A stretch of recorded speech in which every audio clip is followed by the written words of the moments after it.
पिछली कड़ी में हमने चर्चा की थी कि जब शेर खां ने हुमायूं को चौसा के युद्ध में परास्त कर दिया, तब हुमायूं के भाई मिर्जा कामरान तथा मिर्जा हिंदाल ने दिल्ली एवं आगरा घेर लिए। किंतु जब हुमायूं चौसा के युद्ध से जीवित बचकर सकुशल आगरा आ गया तो कामरान हुमायूं की सेवा में उपस्थित हो गया तथा मिर्जा हिंदाल अलवर भाग गया। गुलबदन बेगम ने लिखा है कि एक दिन बादशाह हुमायूं अपने हाथ में कुरान लेकर हिंदाल तथा गुलबदन की माता दिलदार बेगम से मिलने आया। हरम की तमाम बेगमें भी वहीं पर आ जुटीं। बादशाह ने हरम की दासियों को वहां से हटा दिया और कुरान अपने निकट रखकर दिलदार बेगम से बोला कि हिंदाल मेरा बल और स्तंभ है, यहां तक कि मेरी आंखों का तेज, भुजा का बल, प्रेम और स्नेह का पात्र है। शेख बहलोल को मारने के बारे में हिंदाल से क्या कहूं, जो भाग्य में लिखा था सो हुआ। अब मेरे हृदय में हिंदाल के लिए कुछ भी मालिन्य नहीं है, और यदि आप सत्य न माने।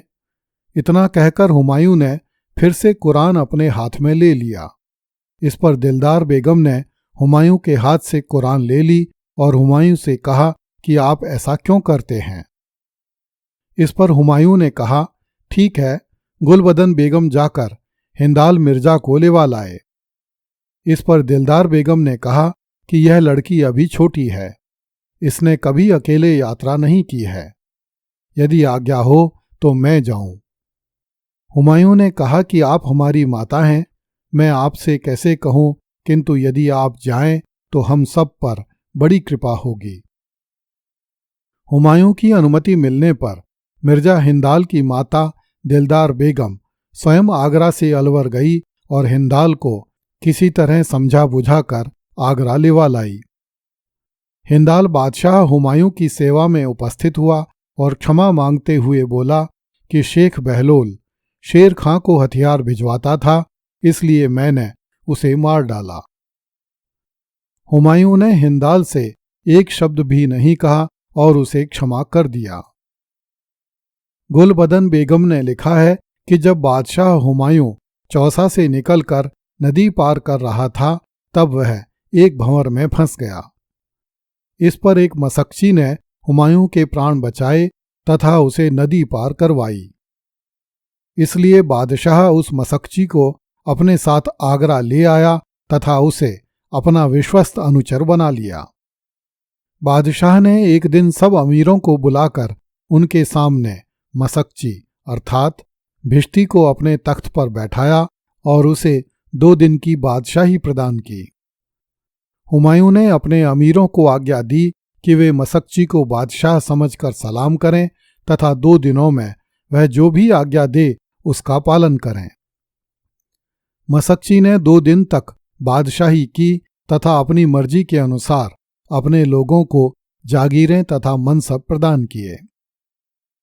गुलबदन बेगम ने लिखा है कि मिर्जा हिंदाल और मिर्जा कामरान दोनों ही उस दरबार में नहीं आए। मिर्जा हिंदाल तो वापस अलवर चला गया था और मिर्जा कामरान ने बीमारी का बहाना करके कहलवाया कि गुलाम को कुछ और पुरस्कार देना चाहिए था। उसे तख्त पर बैठाना कितना उचित है, जबकि शेर खां आगरा के पास पहुंचने वाला है। आप ऐसा काम क्यों करते हैं। गुलबदन बेगम ने लिखा है कि कामरान सचमुच बीमार था और इतना निर्बल एवं अशक्त हो गया था कि उसका मुंह भी पहचाना नहीं जा सकता था। कामरान को संदेह था कि बादशाह हुमायूं की सम्मति से ही किसी माता ने कामरान को जहर दे दिया था। जब कामरान के संदेह की बात हुमायूं तक पहुंची तो हुमायूं स्वयं कामरान से मिलने उसके महल में गया तथा हुमायूं ने शपथ खाकर कहा कि मेरे मन में तुझे जहर देने का विचार कभी नहीं आया और न ही मैंने ऐसा करने को किसी से कहा है।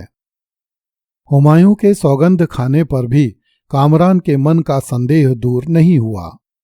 उसका रोग दिन पर दिन बढ़ने लगा, यहां तक कि वह बोलने में भी असमर्थ हो गया।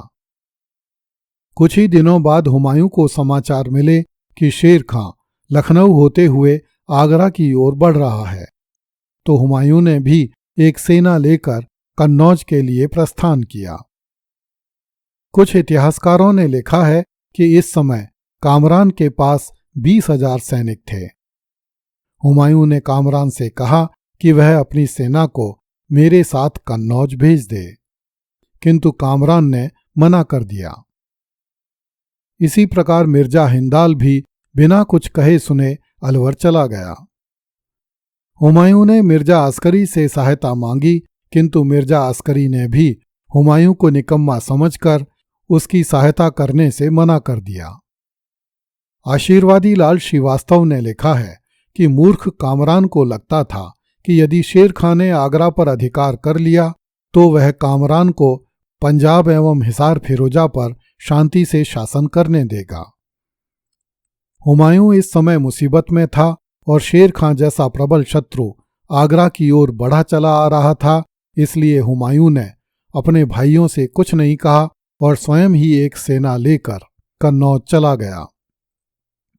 इस समय तक चौसा से भागे हुए मुगल सैनिक आगरा पहुंच चुके थे तथा नए सैनिकों की भर्ती की जा चुकी थी।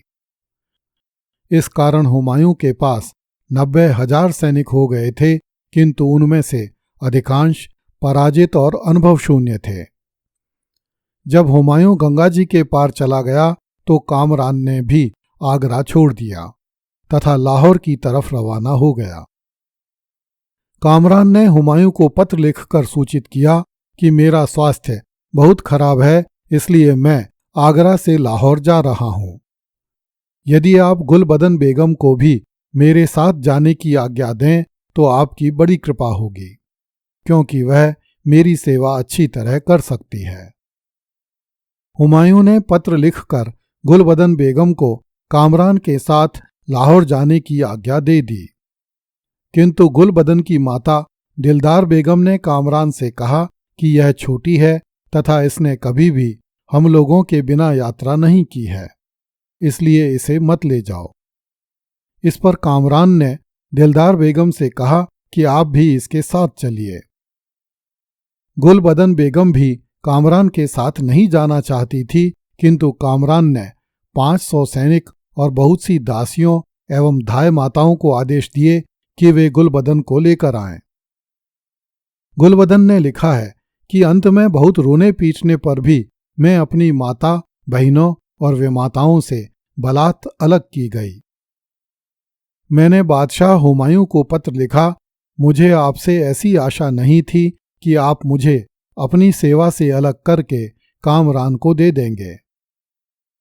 इस पर हुमायूं ने गुलबदन बेगम को सलामनामा भेजकर सूचित किया कि मैं तुम्हें कामरान को नहीं देना चाहता था, किंतु मिर्जा कामरान ने बहुत हठ और विनय किया, इसलिए मेरे लिए आवश्यक हो गया कि मैं तुम्हें कुछ समय के लिए कामरान को सौंप दूं, क्योंकि अभी हम एक भारी काम में लगे हुए हैं। जब यह काम निबट जाएगा तब हम तुम्हें वापस बुलवा लेंगे। गुलबदन के वर्णन से यह स्पष्ट नहीं होता कि मिर्जा कामरान अपनी इस सौतेली बहन को किस उद्देश्य से बलपूर्वक अपने साथ लाहौर ले गया और गुलबदन उसके साथ क्यों नहीं जाना चाहती थी। जब मिर्जा कामरान आगरा से लाहौर जाने लगा तो आगरा के बहुत से अमीरों और व्यापारियों ने अपने बाल बच्चों को कामरान के काफिले के साथ लाहौर भेज दिया। संभवतः उन्हें आशंका थी कि शेर खां इस बार भी हुमायूं को आसानी से परास्त कर देगा। यदि ऐसा हुआ तो किसी भी मुगल अमीर एवं व्यापारी का परिवार आगरा में सुरक्षित नहीं बचेगा। इसी आशंका से भयभीत होकर लोग अपने परिवारों को आगरा से लाहौर भेज रहे थे। अगली कड़ी में देखिए, एक भी गोली चलाए बिना हुमायूं हिंदुस्तान हार गया। कृपया इस चैनल को लाइक, सब्सक्राइब एवं शेयर करें। धन्यवाद।